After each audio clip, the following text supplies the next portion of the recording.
পরিবেশ দুষ্কর। হে মধুসূদন, মন অত্যন্ত চঞ্চল, দুর্বার।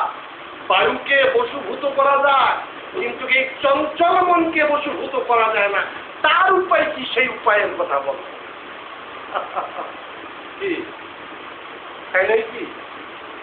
মনে সবচেয়ে দুষ্ট নয়? হ্যাঁ, যত গন্ডগোলের গোড়াকে মনে হলো গন্ডগোলের গোড়া। তাহলে উপায় বলছে, উপায় আছে। উপায় আছে।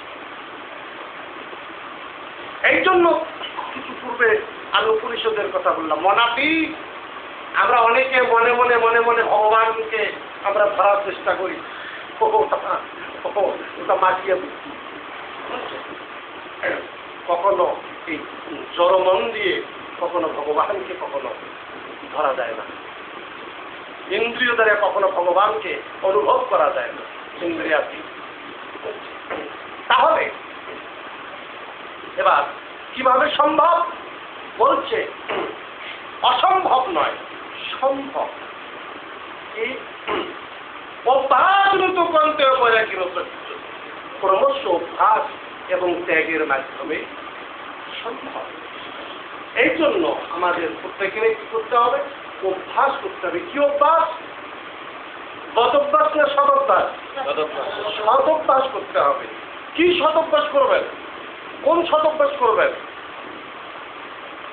কোন সদভ্যাস? আমি মিথ্যা কথা বলিব না, ভালোভাবে শরীর পরিষ্কার রাখবো, এই সদভ্যাস না। ভগবত ভক্তির সদভ্যাস করতে হবে। কি? ভগবত ভক্তির সদভ্যাস করিলে চিত্ত নির্মল থাকবে, শান্ত থাকবে, বিক্ষিপ্ত হবে না। চিত্তকে কে বিক্ষিপ্ত করে? মনই চিত্তকে বিক্ষিপ্ত করে। এই জন্য আমাদের কি দরকার? এই ছেলে মেয়েদেরকে আমরা ছোটবেলা থেকে কোনো অভ্যাস করাইনি। এরা একটু বড় হয়ে গেছে, কি এখন এরা শ্রদ্ধা কি বোঝে না, শ্রদ্ধা কি বোঝে না। এদের মন এখন চঞ্চল, অস্থির, বিক্ষিপ্ত। তাই এদেরকে কন্ট্রোল করা অত্যন্ত কঠিন, খুব কঠিন হয়ে যায়। এবং ছেলে মেয়ে এক পর্যায়ে এমন পর্যায়ে চলে যায়, না পারা যায় শাসন করতে, না পারা যায় কি মানে এমন অবস্থা, এমন একটা পর্যায়ে চলে যায়। এই জন্য ছেলে মেয়েদেরকে যদি ছোটবেলার থেকে যথাযথ যদি আমরা আদর্শের শিক্ষা দিতে না পারি, তাহলে বড় বিপদ হচ্ছে। মহারাজ, এটা তো আধুনিক যুগ, আধুনিক যুগে কি ওইসব সম্ভব? কিন্তু এরা জানে না যে আধুনিকতা যে কাকে বলে, এটা কিন্তু আদৌ জানে না। বলছি কেন আধুনিক মানে এইরকম এইরকম ভাবে চলতে হবে, তেমনি কি মুড থাকতে নানান রকম কিছু থাকতে হবে, নিত্য নতুন। আধুনিকতা বলতে যে কি বুঝায়, এটা আদৌ তারা নিজেরা বোঝে। আধুনিকতা বলতে কি বোঝে জানেন? বেপরোয়া ভাবে চলা, উচ্ছৃঙ্খলময় জীবনযাপন করা, এটা কি তারা বোঝে? কোনো ডিসিপ্লিনের প্রয়োজন নাই, এটাকেই মনে করে। কিন্তু আধুনিকতা বলতে যে সুসভ্যতা বোঝায়, এটা উপলব্ধি করে। সুসভ্যতা, সুসভ্যময় জীবনযাপন করা, এটা তারা বোঝে। তারা মনে করে যে আধুনিকতা বলতে এটা অত্যাধুনিকতার যুগ। আধুনিকতা বলতে কি? হ্যাঁ, উচ্ছৃঙ্খলতা, অসভ্যতা, বেপরোয়া জীবন অতিবাহিত করা, ডিসিপ্লিনহীন জীবন অতিবাহিত করা, এটা কি মনে করে। তাহলে সেই সমাজ কি করে উন্নত হবে? কি ভবিষ্যৎ কি বিপজ্জনক হবে না? হ্যাঁ, অবশ্যই বিপজ্জনক হবে। এই জন্য ছেলে মেয়েদেরকে ছোটবেলার থেকে যথার্থ আদর্শের শিক্ষা দিতে হবে।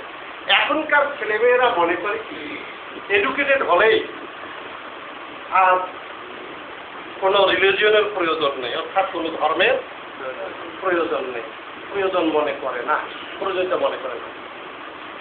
কিন্তু ধর্মটা যে জীবনের সাথে গেঁথে নিতে হবে এটা আদৌ মনে করছে। ধর্মহীন ব্যক্তি কিসের সমান? পশুর সমান। কার ধর্মের প্রয়োজন নাই? পশুর ধর্মের প্রয়োজন নেই। আজকে আমি মানুষ, সৃষ্টি শ্রেষ্ঠ জীব, আজকে মানুষ হয়ে আমার মধ্যে যদি ধর্মের চর্চা না থাকে তাহলে আমি পার্থক্য থাকলামটা কোথায়? পার্থক্য থাকলামটা কোথায়? কোনো পার্থক্য থাকলো কি? কোনো পার্থক্য থাকলো না। তাই আমাদের এটা বুঝতে হবে, বোঝার চেষ্টা করতে হবে, উপলব্ধি করতে হবে, তাহলেই আগামী দিনে আমাদের সমাজের কল্যাণ সম্ভব। নইলে বড়ই বিপজ্জনক। এত বিপজ্জনক হচ্ছে এখন ঢাকা শহরে জানেন সবচেয়ে শহরগুলোতে কি সংবাদ? এই দুদিন একদিন পরপরই সংবাদ কি? কনভার্টেড মহামারী। যেটা একটা মহামারী, ক্যান্সার রোগ বুঝছেন, এমন একটা ক্যান্সার রোগ। তার মধ্যে এই কনভার্ট হওয়ার মধ্যে সবচেয়ে বিশেষ সংখ্যা কার সংখ্যা বেশি? মেয়েদের সংখ্যা বেশি, বুঝছেন। অনেক জায়গায় ছেলেরাও হচ্ছে, হ্যাঁ, মেয়েদের সংখ্যা সবচেয়ে হলো বেশি। কেন? আমরা হিন্দুরা ছেলে মেয়েদেরকে ছোটবেলা থেকে যথার্থ আদর্শের শিক্ষা দিচ্ছি না, আমাদের ধর্মের শিক্ষা শিক্ষিত করছি না। এডুকেটেড